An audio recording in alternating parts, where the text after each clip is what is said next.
Reflections on the Emperor's Letter. New obstacles started by Sir Hudson Lowe.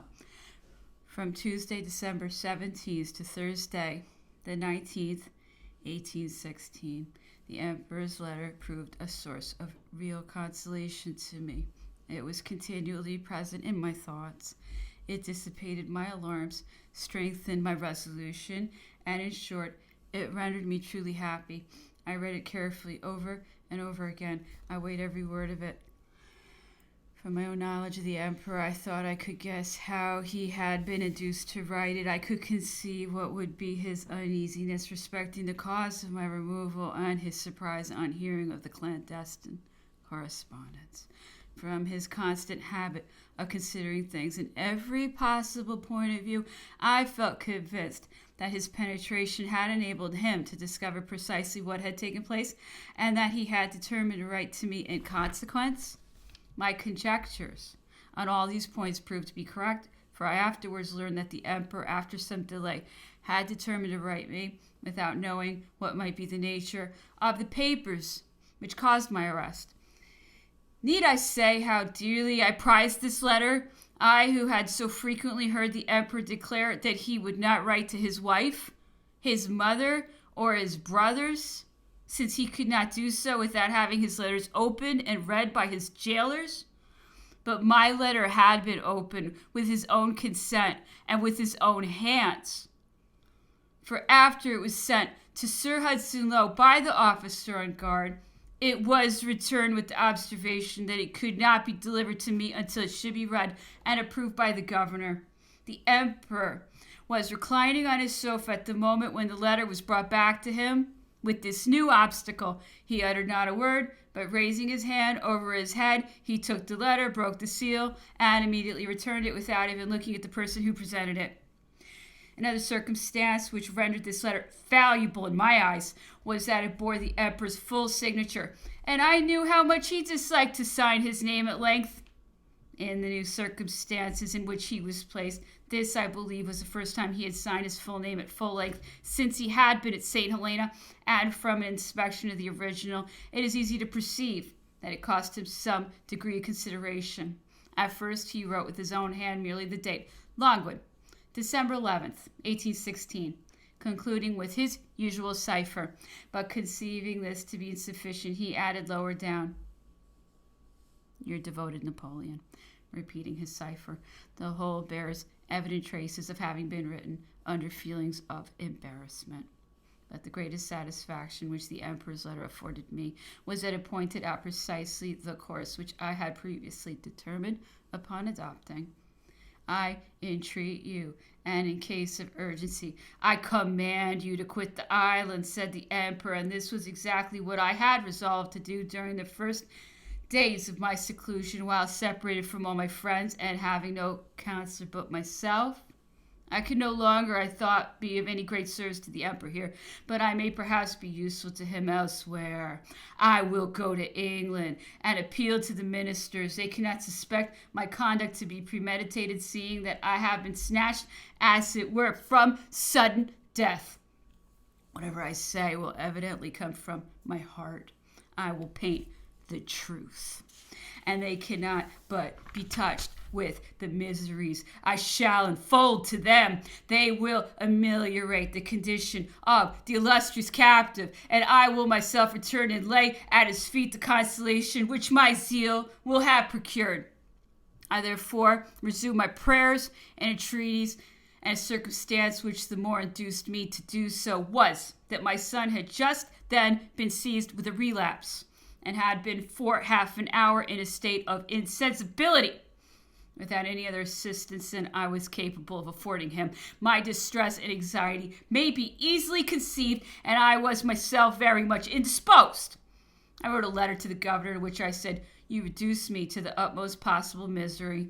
What a terrible responsibility you are taking upon yourself. You are a father, and alarms like those which now distress me may perhaps one day remind you of my unavailing entreaties. It was evident that by detaining us, he was hurrying us to our graves. I was unable to conceive what could induce him thus to involve himself in new difficulties. It appeared to me most natural that he should prefer letting us die elsewhere. Sir Hudson Lowe called that very day. He said the note he had received respecting my son's health was the occasion of his visit. He had sent for Dr. Baxter, who arrived soon after him. In the course of a long conversation, I could very well discern that Sir Hudson Lowe had now some secret object in view with respect to me. We reciprocally sounded each other on various points, and the governor concluded by observing that he could not send me back to England because I insisted on carrying my journal along with me. While, on the other hand, it was claimed by the emperor, as it had been written by his order, the cunning and absurdity of this reasoning were sufficiently obvious, then, as if seized by a sudden thought and a momentary feeling of condescension, he added that if I wished to return to Longwood, he would very willingly agree to it. I trembled to hear this. However, recollecting the letter and the significant words of the emperor, I replied that though the idea of returning to Longwood was wholly contrary to my present intention, yet if the emperor expressed a desire to that effect, I should immediately change my resolution.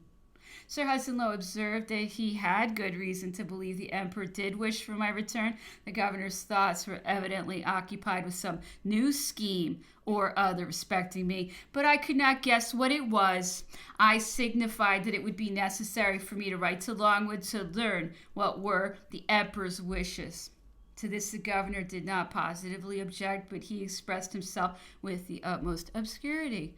At length he departed, at least I supposed him gone. He had, however, merely withdrawn for a time to hold a conference with his confidential officer, after which he came to inform me that, having considered the business, he thought it advisable for me to write to the Grand Marshal on the subject of my return to Longwood, at the same time observing that according to the manner in which I might express myself in my letter, the emperor would or would not be induced to signify a wish for my return. This was very certain, and I could not but smile at the observation.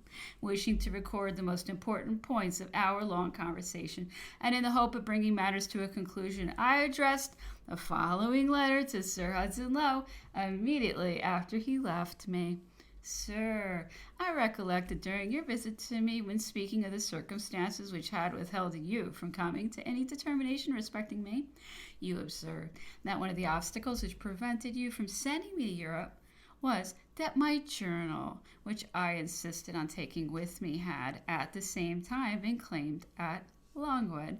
With this twofold demand, you said it was out of your power to comply.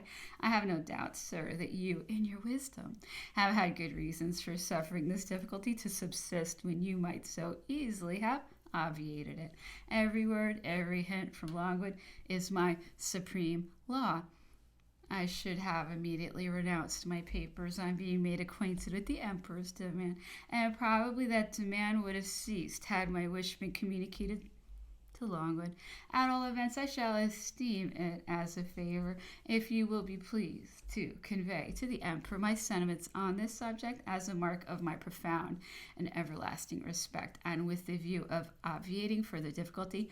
The more I reflect, the more I am astonished that so simple and unimportant an affair as mine should have given rise to so much discussion. This will only serve to encourage and to impart a greater degree of probability to the idea that my two clandestine letters were merely the pretense, and my other papers the real cause of your conduct, and a circumstance which will particularly prejudice your character in this affair is the great interest which you seem to have taken in obtaining my journal, a portion of which relates to yourself personally. By refusing to send me to England, you but confirm the suspicion that you are afraid lest your conduct here should reach the ears of your countrymen. You ought rather to have been thankful for the opportunity I should have afforded you of solemnly proving the contrary. I should have furnished you with the means of completely clearing yourself. All this, however, belongs entirely to the jurisdiction of moral feeling and opinion.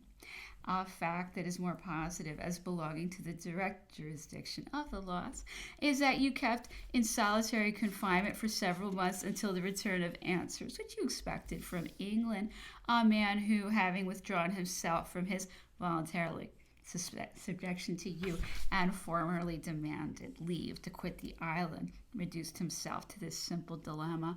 You are exercising over me an arbitrary act. I call upon you to observe the laws. If I am not guilty, send me away. If I am, deliver me up to justice and let me take my trial. But you mention papers which you have in your possession. If these papers are unconnected with the matter in question, restore them to me. If they are connected with it, consign them to my judges and me along with them. But these papers, you tell me, are claimed by another individual. I shall renounce them whenever you may make me acquainted with his wish, or probably that individual will relinquish his claim whenever you make him acquainted with mine. The whole business is reduced to these simple questions. However, the great object of my letter is to request that you will be pleased to convey to Longwood a new proof of my respect for the Emperor. As to writing to Longwood myself respecting the favor of returning thither, as you suggested, I shall wait until I have the honor of seeing you again before I make up my mind on the subject. The 20th and the 21st. Sir Hudson Lowe, harassed by my incessant appeals to him, and perplexed by the awkward situation in which he had placed himself, began apparently to repent of having made so much noise about so trifling a matter. He evidently wished to see me return to the Emperor, which of course would have relieved him of all embarrassment and would have put an end to the whole business. Consequently, with the view of inducing me the more speedily to adopt this step, the governor addressed me the official decision respecting my removal to the Cape of Good Hope. And this document he accompanied by a letter in which he once more mentioned, in a very studied language, the facility he afforded me of returning to Longwood. I've avoided, as far as possible, inserting the documents connected with this correspondence, and have abridged several of my own letters through the fear of fatiguing the reader. However, it is proper that I should produce all that is necessary for the explanation of this affair, and I therefore subjoin the official decision and the letter to which I have just alluded. Declaration. The governor, having duly considered all the circumstances relative to the affair of Count Las Casas, has adopted the following decision. Count Las Casas, having committed a direct and premeditated violation of the regulation established in St. Helena by virtue of the authority of the British government relative to General Bonaparte in corrupting the fidelity of an inhabitant of the island so far as to render him in a criminal and underhand way the bearer of secret and clandestine letters for Europe, and having thus broken one of the indispensable conditions to which he voluntarily acquiesced when he signed his declaration to obtain leave to reside at St. Helena. The said Count Las Casas has been separated from the person of General Bonaparte, and in conformity with the instructions of the British government, he will be transported to the Cape of Good Hope. Count Las Casas is permitted to take with him all his property and papers, excepting, however, such of the latter as may have reference to General Bonaparte since the time he has been under the authority of the British government, and also such correspondence as may not have passed through the official channels of the English authorities. The governor will await the orders of the British government respecting those papers, the nature of which may be a subject of dispute. Hudson Lowe. Letter from Hudson Lowe, which accompanied the preceding document. Sir, in communicating to you the enclosed decision, permit me to mention what I have already stated verbally, that I shall make no objection to your remaining on the island if you prefer to do so, rather than proceed to the Cape of Good Hope, there to wait until I receive instructions from the British government respecting you. In case you should prefer remaining at St. Helena, I conceive it necessary to require from you a declaration expressing your wish to that effect, and a promise to submit to the same restrictions under which you have hitherto been permitted to reside here. Thus, sir, it is entirely at your own option either to proceed to the Cape of Good Hope or to remain here with your papers under seal until I shall receive instruction from the government. Hudson Lowe. I immediately acknowledged the receipt of these two documents, at the same time requesting an acknowledgement of the receipt of all my letters, for as yet I had had no intimation of any one of them having been received. Wishing to reply to the governor's offer of allowing me to return to Longwood, I instantly addressed a letter on this subject to the Grand Marshal, which I sent to Sir Hudson Lowe in order that he might peruse it and forward it to its destination. The following is the substance of the letter. Sir, the governor, with great politeness and interest, has offered to permit me to return to Longwood. On my declining to avail myself of this offer and observing that I could not return thither except by the express wish of the Emperor, Sir H. Lowe remarked that he had reason to believe the Emperor wished for my return. This wish, sir, would be my supreme law. It would overwhelm my heart and would instantly subdue the firmness with which I have resolved to endure inexpressible hardships from respect to the laws and to my character. Meanwhile, before I receive the expression of such a wish on the part of the Emperor, which I invoke with all my heart, I shall feel happy in being enabled to make you acquainted with the motives which influenced my first refusal.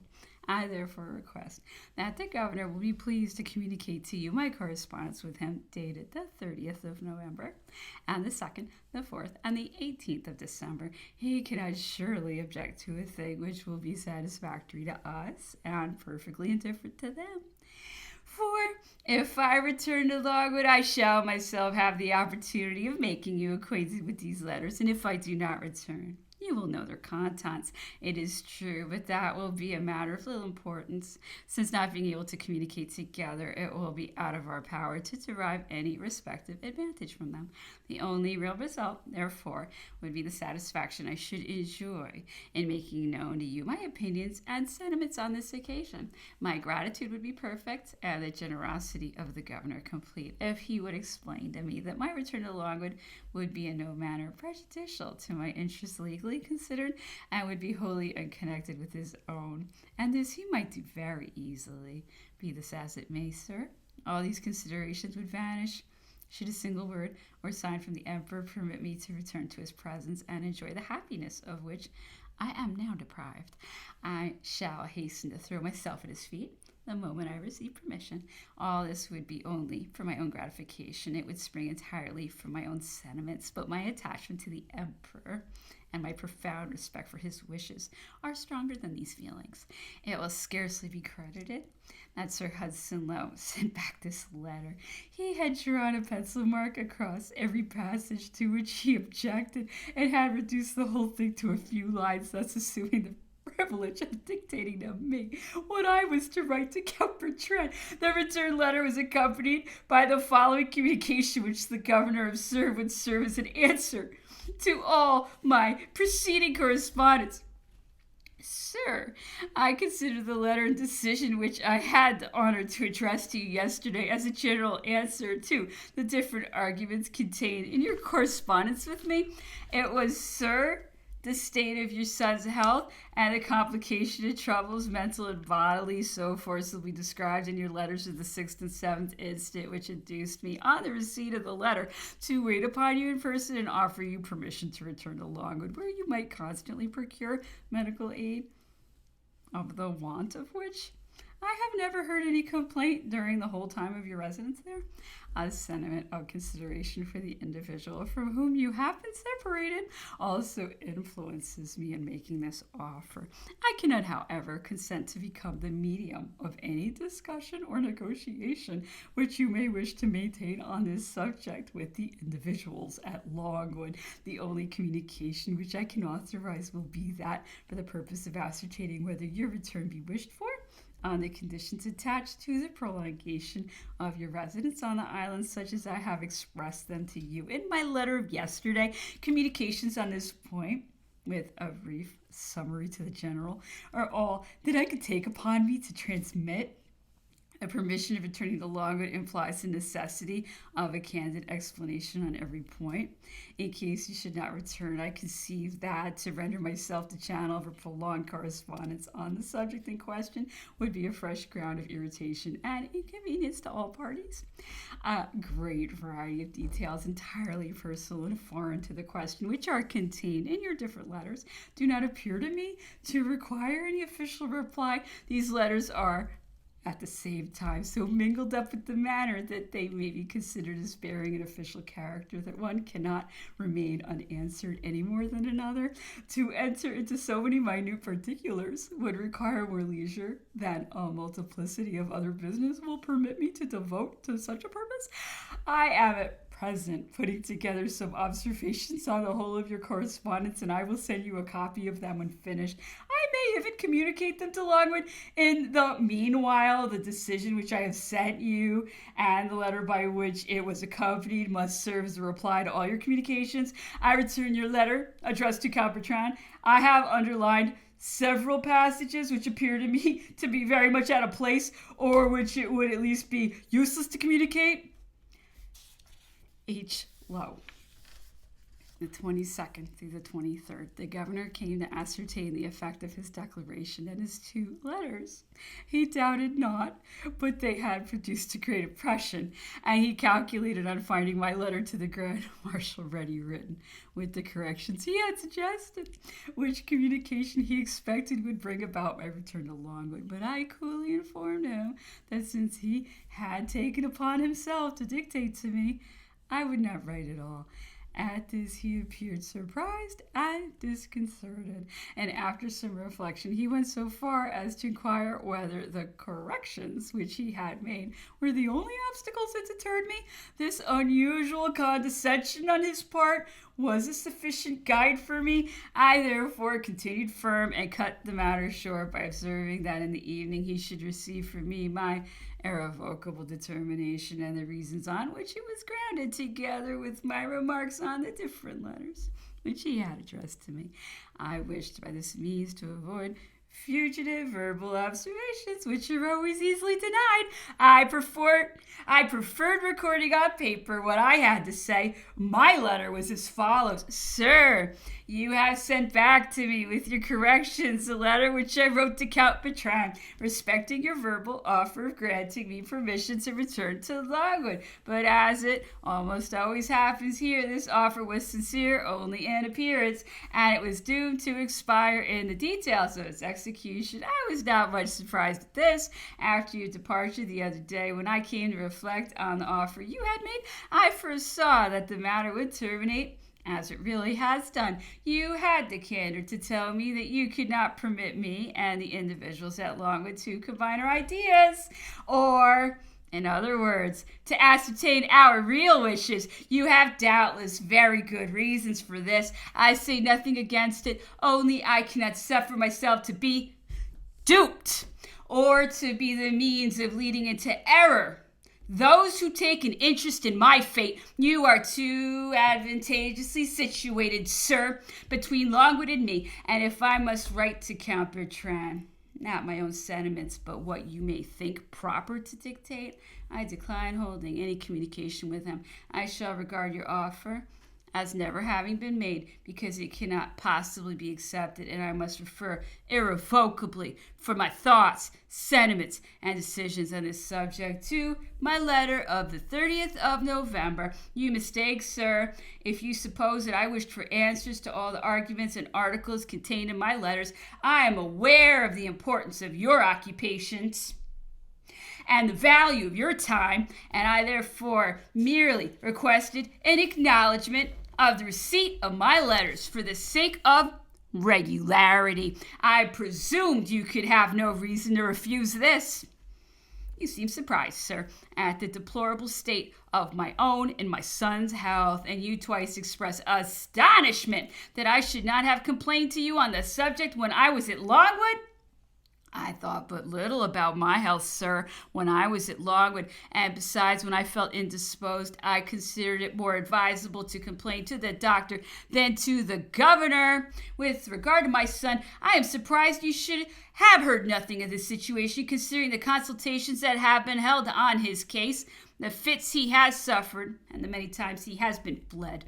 It is to be wondered at if our present circumstances is that what is increasing our infirmities. I now come to your orders for my removal to the Cape. I find that all the papers which have any reference to the august individual to whom I have devoted my existence are to be detained. What other papers, sir, can I be possessed of? What is meant by saying that if I'm free to carry away all the rest? Is not this making an offer, and yet granting nothing? You detain my journal, the sole and real object of all this misunderstanding, the depository, yet incomplete and incorrect, in which I daily registered all that I thought, saw, or heard. Can any of my papers be more valuable to me than this? You cannot pretend to have been ignorant of its contents, since I suffered you to peruse it for 2 hours at your own discretion. Will you not be responsible for having abused this privilege? Will you not perhaps one day have to justify yourself for the false notions which you have doubtless transmitted to the English ministers respecting this manuscript? You have called it a political journal. I had no right, you have observed, in the situation in which I was placed, to keep any account of what was said by the Emperor Napoleon. And you particularly object to my having introduced official documents into my journal, as if all that I saw, read, and heard did not by right and without impropriety belong to my own thoughts and form a part of my own property, so long as the record was kept private and secret. Who would suppose that such principles could have been imbibed amidst the liberal ideas of England? Do they not rather partake of the odious police maxims of the continent? And after all, what are the contents of this journal? It describes the sublime language and conduct of the august individual who is the object of it, the incidents of his life, and also many things which are probably not very agreeable to you, but who will have given publicity to these facts. The whole was to have been retouched, altered, and corrected. Who has prevented this? However, sir, you may rest assured that the circumstances which have just taken place shall never induce me to say anything concerning you which I do not firmly believe to be true. In your decision of the 20th of October, you declare that I shall be removed from Longwood and sent to the Cape of Good Hope. From the form and language of this decision, it might naturally be supposed that it was hostile to my wishes. Well, in reality, you thereby pronounce a sentence which is now and has been for many days past foreign to the new question that has risen up between us. You remove from Longwood one who 20 days ago withdrew from the subjection of your authority in which he had voluntarily placed himself, and who for the last 18 days has been formally demanding his removal from the island. Who would ever guess these facts from a perusal of your document? You enclose your decision in a letter in which you leave me the choice of submitting to your sentence or returning to Longwood, but by embracing the happiness which you thus hold out to me, I should secure to you the triumph and satisfaction of being master of my most private papers. I should again become your captive, and should be liable to the same searches and seizures whenever you might be pleased to make them. No, sir, I can make no choice. I can only repeat what I have already said before.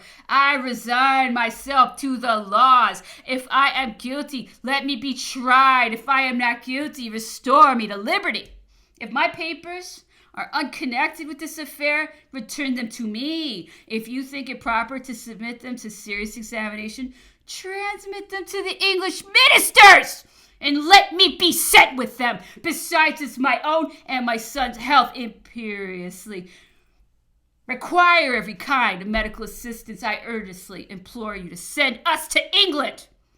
Nothing was more simple than this affair, and yet it has been involved in difficulty. In vain you refer to your instructions. They never can be made to apply to cases so peculiar as this. Your own wavering determination proves to me that your instructions are neither clear nor precise. You wished at first to keep me on the island in solitary confinement and separated from Longwood. You did not think it right to send me to the Cape.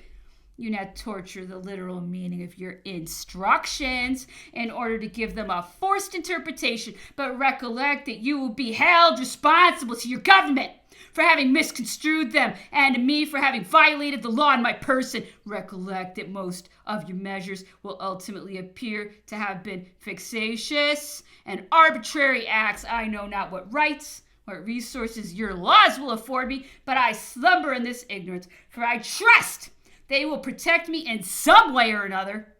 You expect to be rid of me when I shall be removed to the Cape, separated from my papers, which you intend to detain in your possession. But even should I be kept a prisoner there, the winds shall waft my complaints hitherward. I will make known the mental wounds and bodily sufferings which you will thus have been the means of aggravating. For if I should be detained at the Cape, it must be through you, either by your direct orders or secret instructions. Sealed papers cannot be opened except in the presence of the party interested. Will you have me brought back from the Cape for the purpose of breaking the seals that are affixed to mine, or will you detain me at the Cape until you receive orders to send my papers to England? What object is to be gained by all this? There was, and still is, a simple mode of arranging everything. My natural disposition to accommodate made me, as it were, anticipate every difficulty. I was ready to obviate all. I would willingly have subjected myself in England to any preliminary measures, however arbitrary, that might have been equivalent to the quarantine of the Cape. The state of my own and my son's health was a valid reason for so doing. The fear of departing from the literal meaning of any particular point in your instructions has with you been more powerful than the necessity and the right of yielding to the spirit, to the force of circumstance, and to the feelings of humanity. It is not yet too late to grant what I solicit. I am willing to believe that humanity will determine you, and if so, I shall remain your debtor. The circumstance of the papers being claimed at Longwood and by me cannot be regarded as a reasonable obstacle. Besides, it may be asked what you have done to remove it. Do you wish that I should myself write on the subject? 3 words would suffice to bring us to an understanding. At all events, sir, whatever determination you may come to, whatever vexation you may reserve for me, nothing can be comparable to what I suffer in being detained on this horrible island, separated from the august individual whom I followed hither. The hours and minutes that I pass in this situation are like years in my unfortunate life, and dangerously aggravate my son's precarious state of health. I therefore again demand, and shall incessantly demand, that you will remove me from this hated place. The governor was very much vexed by my determination of not returning to Longwood, though I could not exactly guess the reason why. However, my resolution was fully confirmed on the following day, when he came to me, and after a long and very obscure preamble respecting his sincerity and good intentions, he told me that to facilitate my communication with Longwood, he would consent to forward my first letter to Count Bertrand in the form in which I had myself written it, and moreover to send along with it a copy of all my correspondence, a thing which he had hitherto constantly refused to do. But the more he made concessions, the more firmly I rejected them. 'Tis too late, said I. The die is cast. I have pronounced sentence upon myself. I will not write to Longwood, and I demand for the 100th time that you will remove me hence without further delay. At least then, said the governor, will you communicate to Longwood my offers and your refusal. I have no objection to do that, I replied. Sir Hudson Lowe then departed very much disconcerted, mentioning at a last inducement that he could only send us away on board a transport, that he did not know when the vessel might sail, and that there was no medical man on board, which would be a serious inconvenience considering the state of my son's health. The 24th. My son was exceedingly ill during the night, and I was myself very much indisposed at daybreak. I sent to request the immediate attendance of Doctors Baxter and O'Meara, and in the extremity of my despair, I also wrote to Sir Hudson Lowe, assuring him it was impossible we could longer endure the treatment we were now suffering. I reminded him that in spite of my son's dangerous condition, it was now more than 7 days since we had seen a medical attendant, and that owing to our inconvenient situation, the doctors, in spite of their good intentions, found it impossible to visit us. I therefore urged the necessity of our quitting the cottage without delay, and I begged that we might be conveyed to the town, even to the common jail, if you found it necessary. This letter produced an immediate effect. I received on the return of the orderly a note from the governor, stating that I should that day be conveyed to his own residence in the town. In the evening, an officer came to conduct us thither. How anxiously did we turn our eyes towards Longwood at the moment of our departure! What were our thoughts and sensations as we proceeded along the road!